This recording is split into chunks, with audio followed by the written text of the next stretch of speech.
Warning. The following program is a satirical look at Indigenous news, politics, and current events.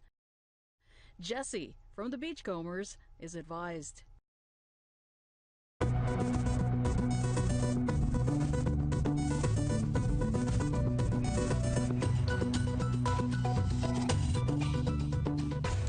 Welcome to the show. I am your host, Tim Fontaine, and I am so glad to be here tonight because, frankly, I've got nowhere else to go. My distinguished Red Power panel is here. We're also going to tell someone to shut their lips. Who will it be? You'll find out later. But first, let's check out what's happening on the news.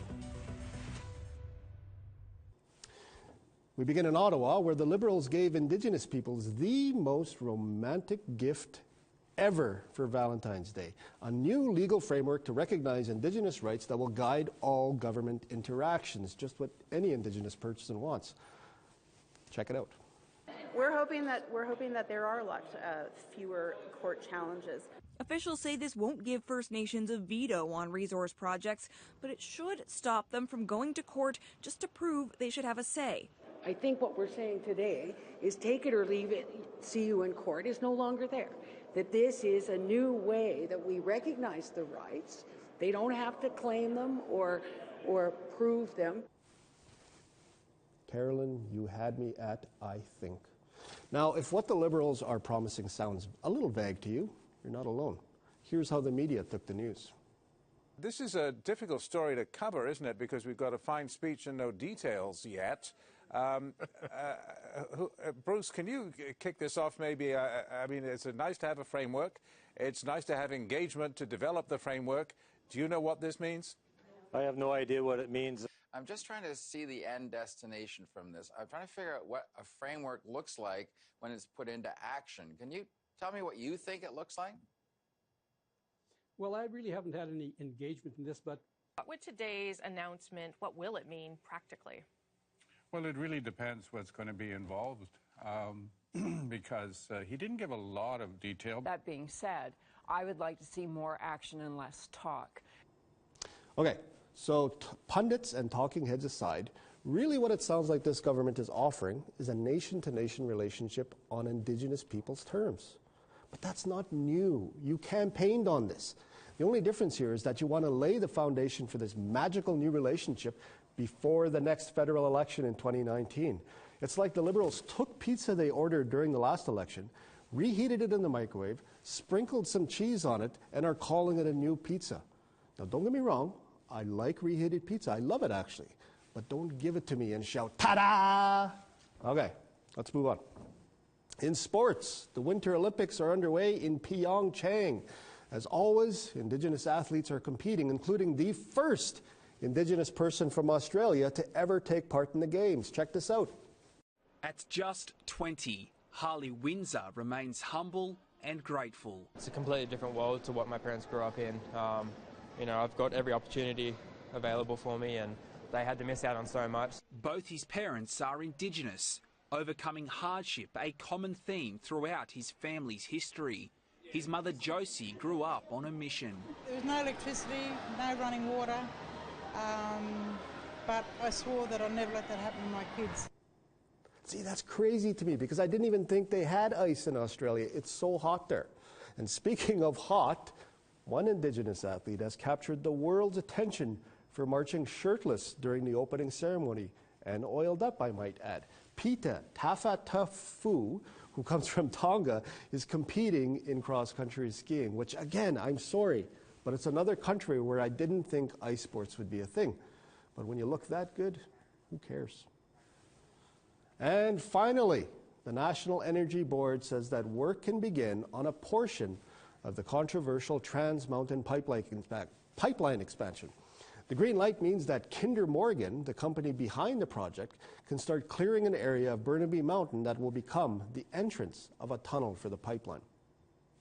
Now, joining me now to tell us more about this project is the Laughing Drums' Demi Quill. Welcome, Demi. Thank you, Tim, for having me on the show. Yeah, no, it's great to have you here. It's your first time on the show. Yes. So, Demi, lots of environmentalists and Indigenous people are opposed to this project. Just how angry are they over this latest decision? Well, if you close your eyes and you could hear all the way from BC, you could hear people yelling. That sounds pretty angry. What kind of work are they going to be doing on Burnaby Mountain? Just remind us again what this project is about. This is Alberta. Okay. So we've got some props here. Yeah. So that's this Alberta. Is the pipeline. BC. This is Kinder Morgan. Yeah. And so they got to drill straight through here in order to make it to Alberta. Alberta, okay. Yes. So at some point, I'm imagining they're probably going to have to drill through on that side as well, right? Yes. Yeah, and then connect there. Yes. Fascinating stuff. Okay, well, I am so glad that we brought Demi in to demonstrate what that's about. We've got to take a short break. Thank you so much, Demi, for coming in. We really appreciate that. Please don't go away.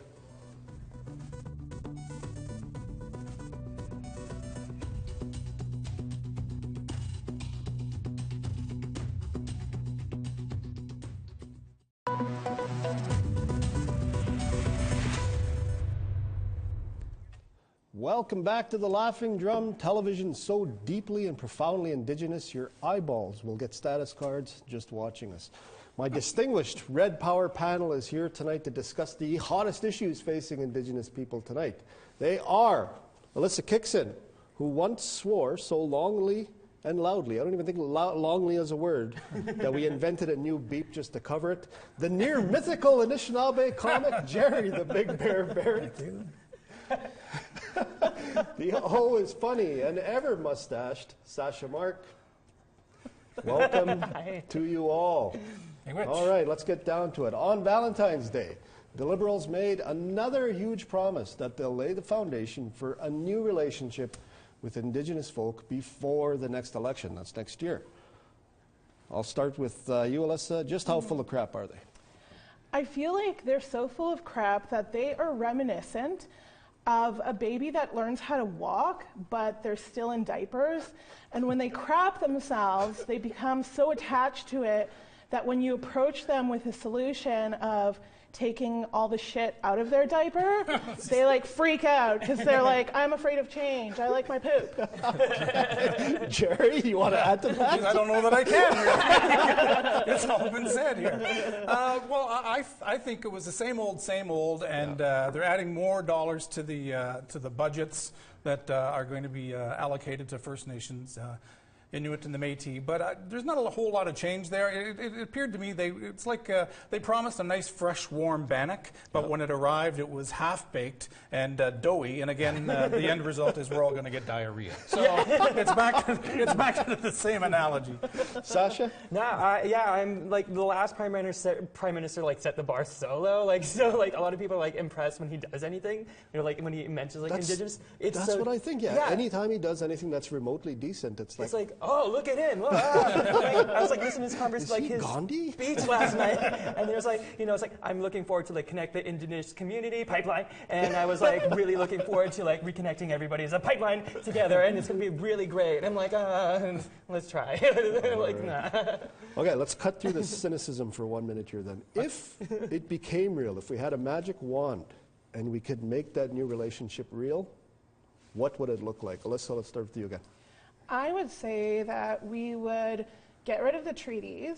Yeah. And before people jump down my throat, I mean, get rid of the treaties like they never existed. So then that means Indigenous people take over Parliament and we go back to our ways of governance. Yeah. And then, all the sort of like white settlers can we switch. It's like a role reversal. That's what my magic, Caucasian reservation. Make it happen. Sasha? No, I firmly agree with Alyssa as well. It's like if I could change anything, it'd probably be like maybe more feathers than Justin Trudeau's hair, maybe like dreamcatcher earrings, like the whole. Just the photo with the headdress. It's maybe like more in touch with our culture. Yeah. Jerry? Well, I gave it a little bit of thought, very little, and I looked at the budget, like in the amount of money that they're throwing around for First Nations people and the Indigenous freedom, all this stuff, and I thought, we could use more money, and I got looking at other parts of the Liberal financial plan, and I thought, that CBC, they're getting $125 million a year. Boom, you're gone, baby, you're gone. That's it.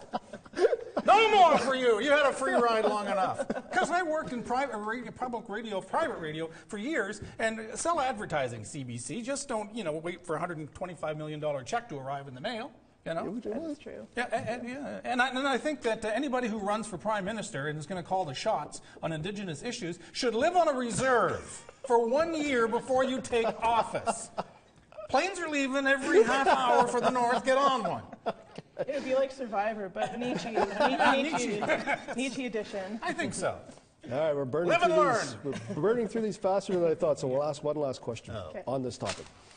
Tell Trudeau how he should have sold this. How would Trudeau have better sold this? It was Valentine's Day. Imagine you're snagging Alyssa. How would he snag the Indigenous community? He'd be like, hey, baby, I might give you herpes, but I'm still going to visit you on check day and for crying photo ops. Okay. That's a hell of a snagging line. Jerry, do you want to try it? I wrote an ad for the new Indigenous relationship deal as it might show up on a dating site like Tinder. And it would be, hey there, you good-looking Indigenous card carrier. My name is Canada, and I could be your next liberal hookup. I'm 150 years young, and I'm looking for a hot, new relationship with an Indigenous peep just like you. Oh. Just like you. If you like education, housing, health and mental health care, community safety, policing, and child welfare, then choose me. I'm so kinky that I would even do a three-way with you, me, and the Kelowna Accord. How about that? My heart is a flutter. How would that be? And when it comes to money, honey, I won at bingo. I won big time. I got $755 million a year. I'll pay for everything. Come on. Swipe right. Now that was beautiful. Sasha? Can I say anything yet? It's like, whatever I do, it's just like, mine was like, what was it? Do you want to go to dinner anywhere? Because I don't care about reservations. That is a good one. Let's shift gears. It's something I talked about in the headlines. The Winter Olympics are underway in Pyeongchang, like many Olympics before. Several Indigenous athletes are competing, but while those who go often do quite well, in the grand scheme of things, the number of Indigenous athletes seems pretty low. Should we shake the Olympics up and add our own competitions? The Laughing Drum thinks so. Alyssa, if you were to add any competition to the Olympics, what would it be? Indigenous themed. I would say throat singing, snagging, and bannock making. Bannock making? Yeah, you know what? I would tune in for that. Yeah, me too. Jerry? Well, I think jigging obviously would be good. We have nice strong thighs. We can the jigging competition I think would be very. The drag queen contest. Why not? I think that would be something to tune in for. The Mohawk skyscraper balancing beam. There. How about that? And race an orca. See how good a swimmer you are. Sasha? I think I'm going to keep it old school. I think we need a good old beading competition, beadwork, Beadwork. That would be the longest. I don't know, I've seen Inuit athletes, I've watched the Winter Games, and I'm sorry for my Inuit watchers, but you're about that tall. And yet you can probably kick the lights in this studio. It's crazy what they can do. That there are no more Indigenous, Inuit athletes, just blows my mind. Get on that, Iqaluit. Okay, we've talked about what kind of competition we'd like to see. Who would make better competitors, First Nations, Inuit, or Métis? I kind of just touched on that, but who do you think would make better athletes? I'm going to have to go with the Métis. I mean, they jig really fast, so fast. And I feel like they're, the diversity within the Métis culture, I feel like that would get them, they're jigging. Clem Chartier, if you're listening, get on that. Jerry, what do you think?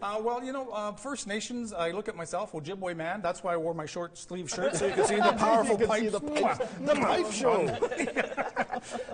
For those of you with 3D, but I thought, the Blackfoot, man, they're fast.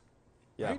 right? They run up. The story goes they ran from the bottom of the province to the top of the province to get their women back.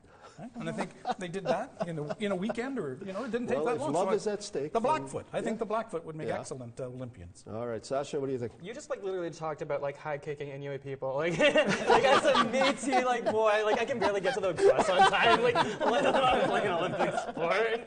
So not me. I'm not rooting for the team. Métis. I'm not a prime example. Well, then that's my question then. Yeah. If any of you could go to the Olympics, what do you think, with your current skill set, what do you think would take you there?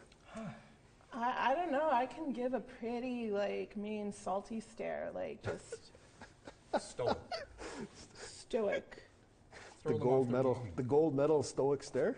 I like it. Jerry? I'd be in canoe paddling karaoke. Yeah? Canoe paddling karaoke, I think, was my forte. Of course, they'd all have to be Elvis songs. Maybe a little old Hank Williams Sr., go old school. Maybe some Georgie Jones. Some Georgie Jones? He said, "I love you till I die." Paddle. Paddle. She said, "You'll be back." Sasha? For me, I think the good old luge. I think it's a really fast and scary ride. But you know what? I took a Winnipeg taxi, so I should be okay. That'll be fine. I think I would like to see lip pointing. You know what? If I was to go, the 100-meter lip point. Yeah. It's like a sniper. Yeah. And then you have a kid over there that has to go and get whatever it is that you're pointing at. Yeah. Okay. Let's move on. Politics. In July, the Assembly of First Nations will choose a new leader, or they'll keep the current leader, Perry Bellegarde, but yet, even though it's only around 6 months away, there are no candidates that have come forward. Who would you like to see as national chief? It could be anyone or anything. I'm going to have to go with my mom. Yeah? Yeah. She is a baby boomer. Yeah. She grew up in the era of residential schools, and yet she's taken no shit from no man. And she just she gets shit done. That's more than I can say for our current. Shade. Shade has been thrown.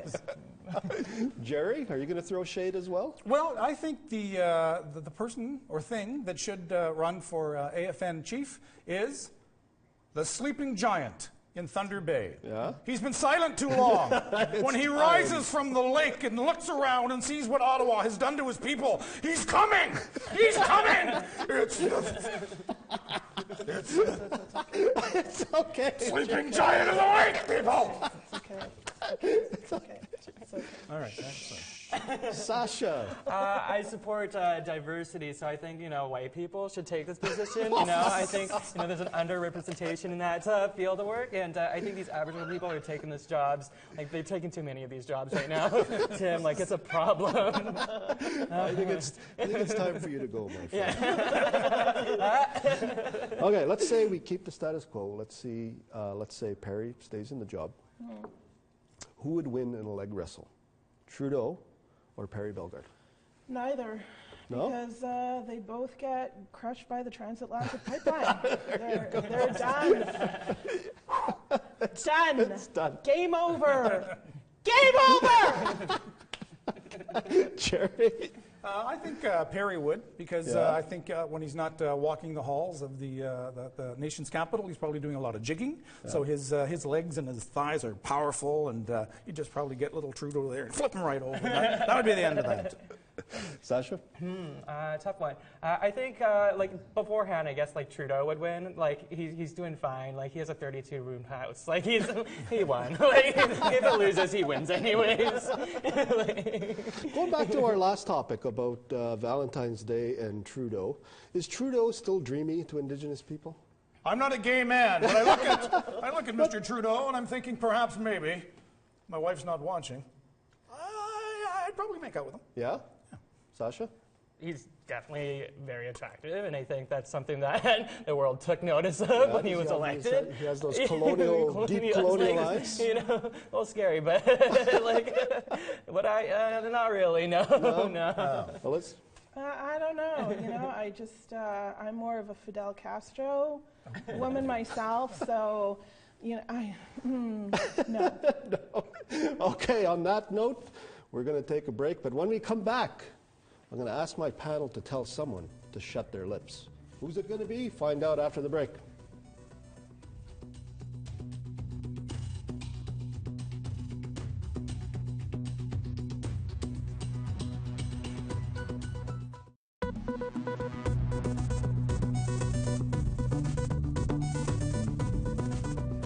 Did you know we got the social medias? Man, don't lie. It's true. Like the Laughing Drum on Facebook and follow us on Twitter right now.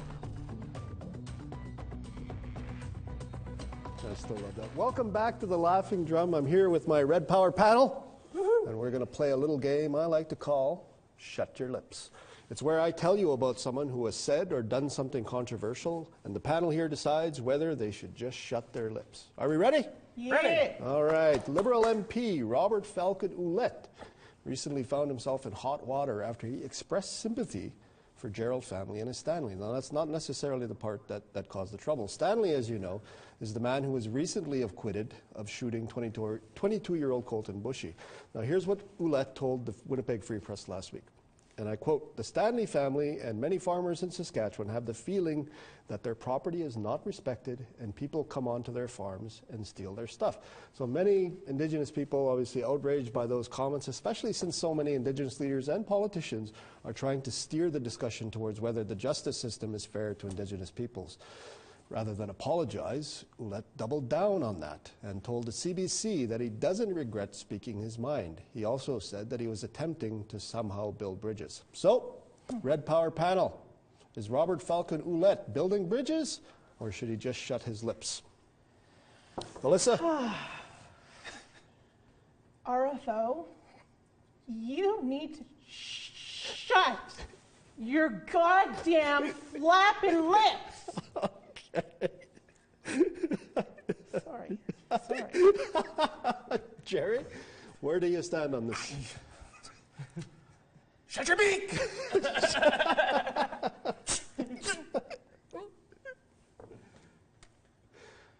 Sasha? Shut your lips. Is that an effective term, shut your lips, or should we call it something else? It's fine with me. Yeah? Yeah. Okay. All right. Well, there you go, my friends. The people have spoken in the form of shut your lips. Maybe we could just say it all one time, all at the same time again. Let's hear it. Shut your lips! Robert Falcon Ouellette, Bobby, little Bobby. The people have spoken. Thank you so much, everybody, for tuning in tonight. I am your host, Tim Fontaine. My Red Power panel is Sasha Mark, Jerry the Big Bear Barrett, Alyssa Kickson. Thank you guys for being here. Thanks to Demi Quill for being here as well and explaining pipelines for us. We'll see you all next week.